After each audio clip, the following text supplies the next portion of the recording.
Thanks for coming to visit Twisted Granny Tarot. I really appreciate it. And I look forward to talking to you all Cancers tonight. And according to the astrologers out there, this is going to be a long-term good luck period where wonderful things happen, and especially in our careers. I'm a Cancer rising. Anyway, so I hope I can give you good news because I want you, and I want you to be aware of the good things that are coming your way. So I'll do my best to pull them in. Okay? All right. The cards have been shuffled and blessed and cut, and I think we're ready to begin. Okay? All right. Oh, this is the table, the channel that uses a horoscope diagram to guide the reading. Let's put it that way. So a horoscope is a circle, and it has 12 slices that look like pie in there. It looks like a big pie you buy at Costco. And each one of these slices of pie are labeled with topics of a person's life, like your communication, your money, your home, your children, and your marriage and business partnerships. So we get to talk about 12 different topics of your life, when most of the time in a reading, people only cover one, whatever problem they're working on right now. But this, I'm pretty sure you're going to like it because we get a lot of information. Okay, now, in the meantime, my friend Link, he publishes this calendar every year, and I like it because it's full of obscure ancient facts. So, oopsie, yeah, in this case, I outlined some dates because they seem to be, oh, here's a good one, on March 21st. Now, this is neither here nor there, but Aries begins on March 20th, so that's the vernal equinox. That's the first day of spring. Well, the very next day, the 21st, it says, this is the Roman feast of Salii. Salil, S-A-L-I-I. Salii, I don't know. Or the jumping priests. How many have heard of jumping priests? Okay, to bless sacred trumpets used in war. Well, so they can hear it. Charged. Well, how's the charge going? I forget. I used to play a cornet. I should know that. Okay. Originally, this marked the new year, starting both the growing and the war campaign season. Holy mackerel. And that took 3 days. So the Roman feast of Salii, or the jumping priests, to bless sacred trumpets used in war. Originally, this marked the beginning of the new year, starting both the growing and the war campaign season. Gee willikers. Okay. Now, I won't need this because I've got a very well-used deck here. That's my, cheat sheet. Okay, so we are ready to begin. Oops. Now, first house is what you're thinking about right now, Cancers. The King of Wands. The King, he's an important person who gets things done, and Wands governs business. Now, he's a face card, so I'm going to put what's called a modifier on it. And this modifier says, oh, you're going to have a conversation with someone about your career, someone who is engaged in the kind of, well, he's going to be like a mentor or a learned person who can help you with your state of your affairs in your career, okay? It doesn't say there's anything wrong here, but it just, you want to have somebody take your temperature and take your pulse and see how you're doing. Okay, number 2. Oh, this is your money. This is a conflict card. The conflict cards are not pretty. But it only means that you're having issues with yourself about how to spend your money, where to spend your money, who should get your money, so those kinds of things. So let's just leave this here for a minute, and maybe we can find a role for it later, in addition to being just an aggravation, okay? Okay, third house is communication. Oh, now we got, okay. So this is a card, whoopsie, it's a 5 of Cups. And this person, which would be you, once upon a time had 5 full cups. And 3 of these cups, for some reason, for whatever reason, fell over and the contents spilled out. Now, according to the legend, this person is spending a lot of time mourning these 3 cups that spilled over, because whatever was in there that she owned, that she had, she needs it again. She's desperate for it. And I don't have it. How I'm going to get it? Now, in case y'all didn't know, the best way to keep it away is to keep talking to yourself like that. I don't have it. I don't have it. I don't have it. What you have to do is you have to turn your attention to what you still have. Now, it's more likely that everybody in the world does that first activity first. Oh, what am I going to do? I don't have it. I don't have it. I can't be. But you need to turn right around and say, I still have these 2. I can start with these 2, and I can get 3 more, and I'll have what I had at the beginning.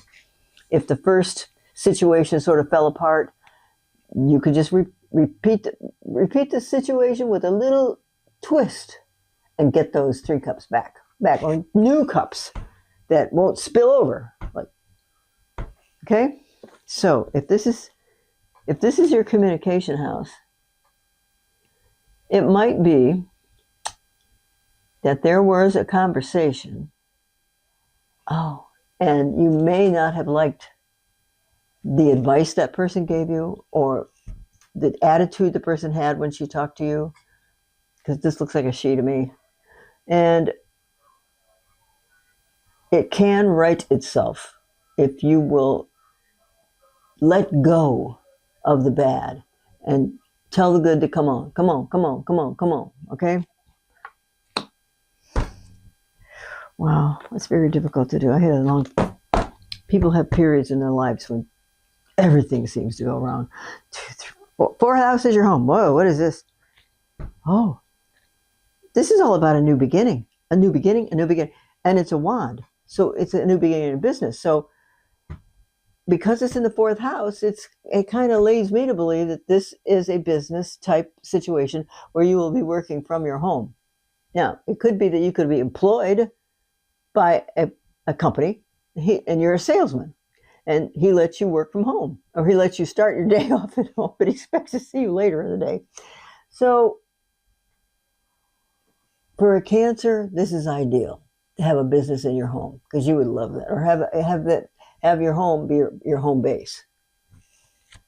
Okay, 5th house is romance and creativity and recreation. Romance and creativity. Why is this here?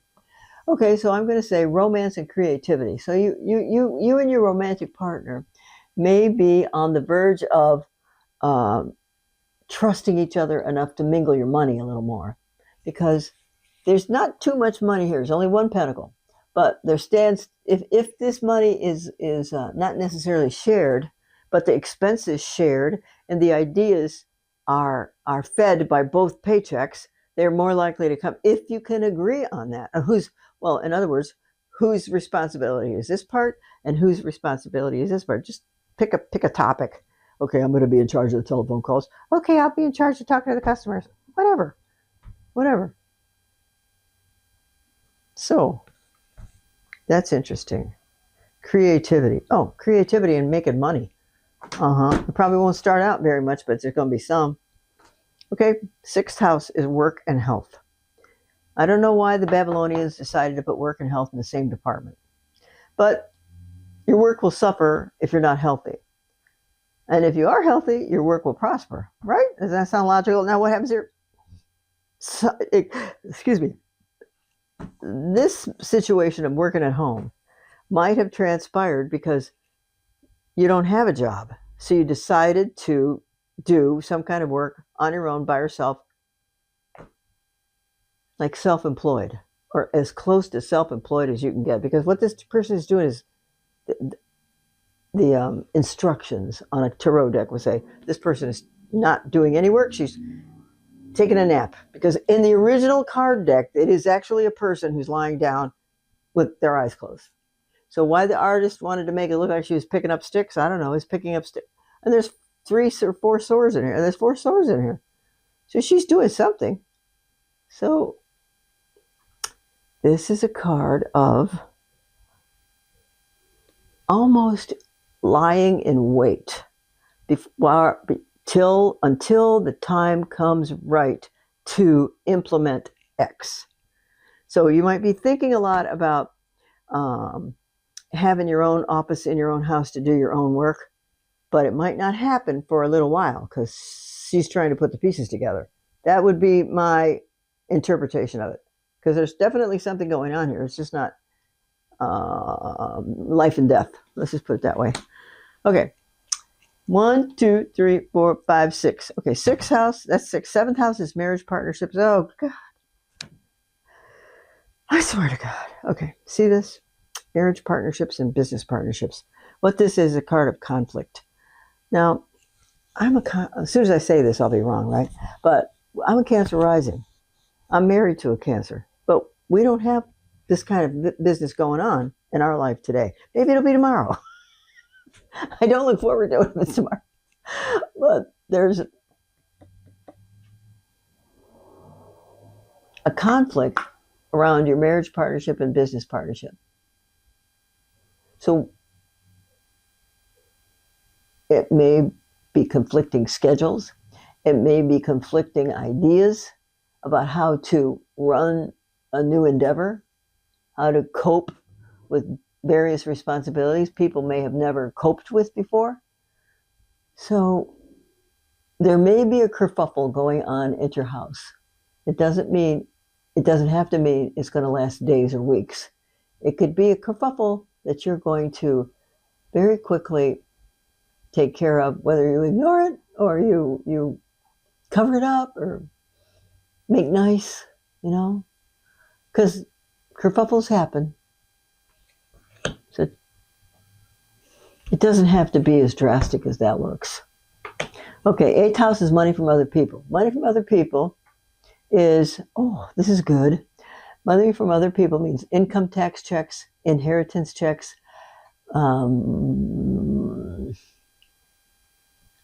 insurance checks, lawsuits, those kinds of things. So, kiddos out there, this could mean that you are going to come into amounts of money that you didn't actually earn yourself. Or you feel like you didn't actually earn yourself. But there is going to be financial bonuses this year that you will be able to partake in. And I'm just going to say it's this year because the planets are aligned to give Cancers a very good year this year. And it'll last longer than a year, that's for sure. So keep your fingers crossed, keep your chin up, keep smiling. And when you go to sleep at night, send the money, send the money, send the money, send the money. That's what you do. That's what you do. Okay.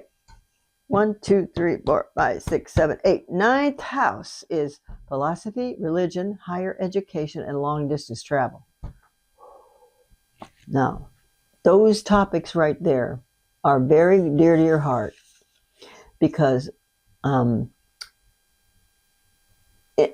travel, it's great for understanding other people in other cities, in other countries.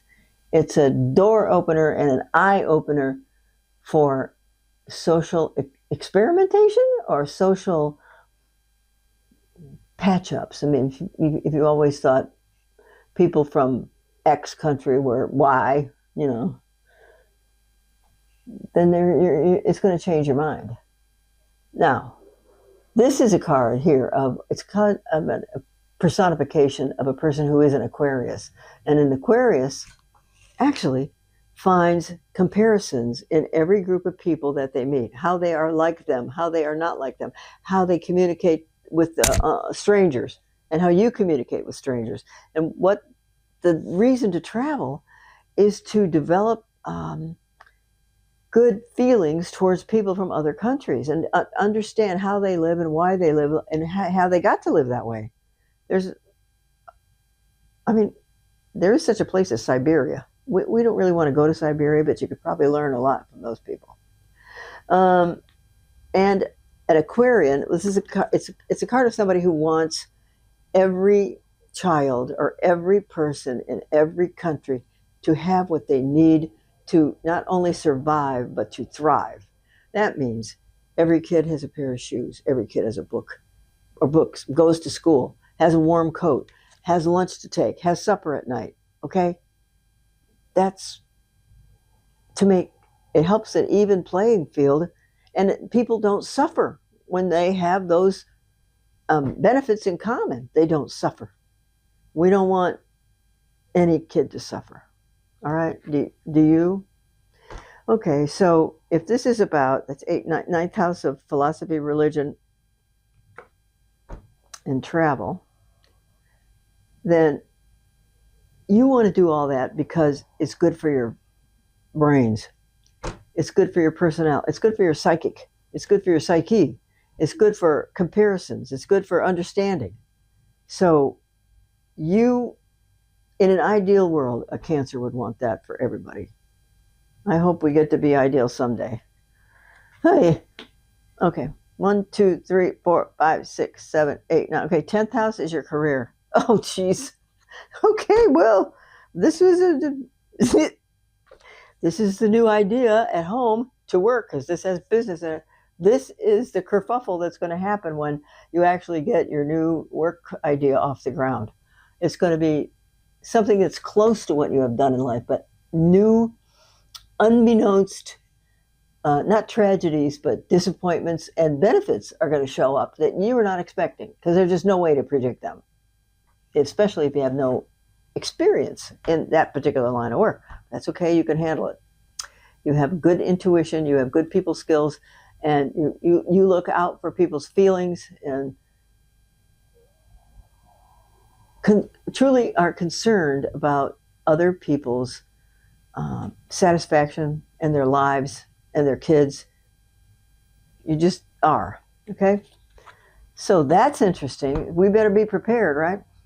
Okay, so the next card would be 11th house, and the 11th house governs 11th house governs long-term plans.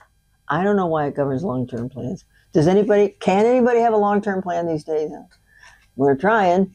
And long-term plans and friends, especially friends from previous employers. And what this guy's doing right here, he's making a long-term plan.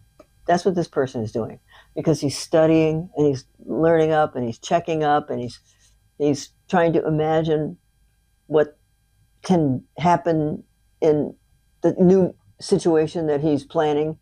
So stay grounded. Stay grounded. Keep your feet on the ground and your head looking forward, and hope for the best.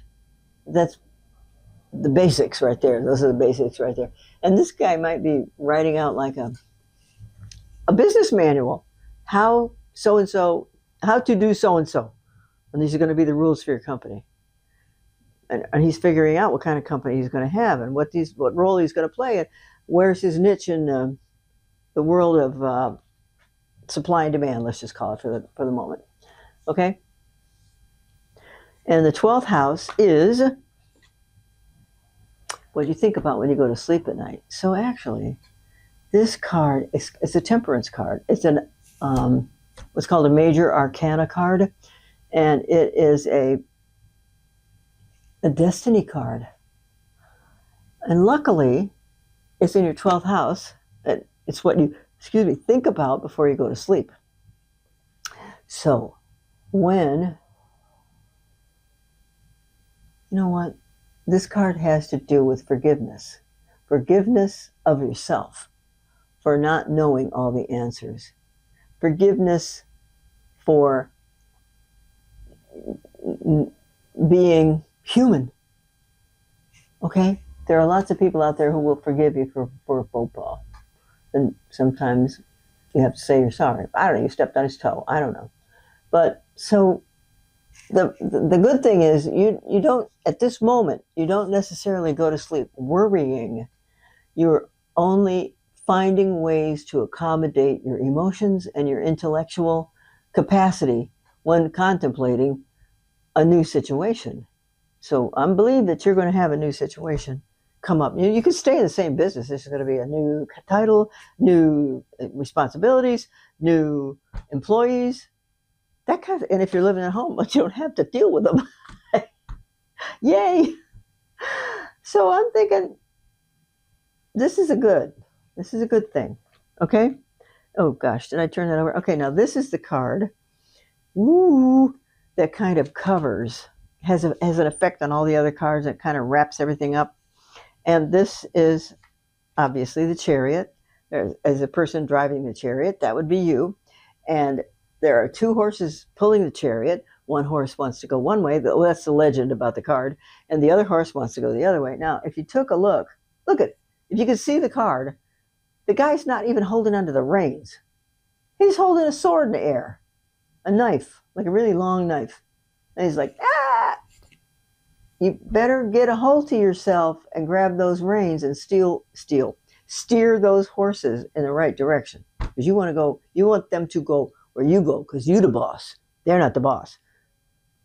So there are a lot of decisions to be made. I think you should trust your gut. Your gut is never wrong. So trust your gut if you have to make decisions. We're going to have to make them. There's no getting around that. You have to make them. So don't leave it up to chance. Move in a certain direction and sort of commit yourself. And pretty soon you'll find that you're already committed in that direction, because you have to go where it feels good to go. If it turns out that it's a boo-boo, you just back up a little bit and go that way. You can always change.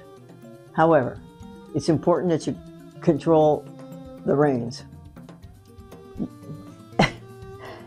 with your own responsibilities. So I'm really thinking of if you go into business with a person you live with, they're going to have their responsibilities, and theoretically you're going to have your responsibilities, and you may swap around a little bit. And so the person who's holding the reins can be construed as the boss. Now, I don't know how y'all handle your home situations, but I pretend to let Kevin be the boss, and he pretends to let me be the boss. That's how we get around that. So sometimes one is better than the other at some certain responsibilities. So stay connected, stay holding hands, stay the same goals, and steer. Okay? Steer like that. Okay. Love you. Mean it. Bye. See you next month. I hope you have a great month of March, because it looks like you're going to. Okay. Thanks for everything. See you later. Bye. Come and see me. Got lots of plans. I hope you like the new visual effects. Take care. Bye.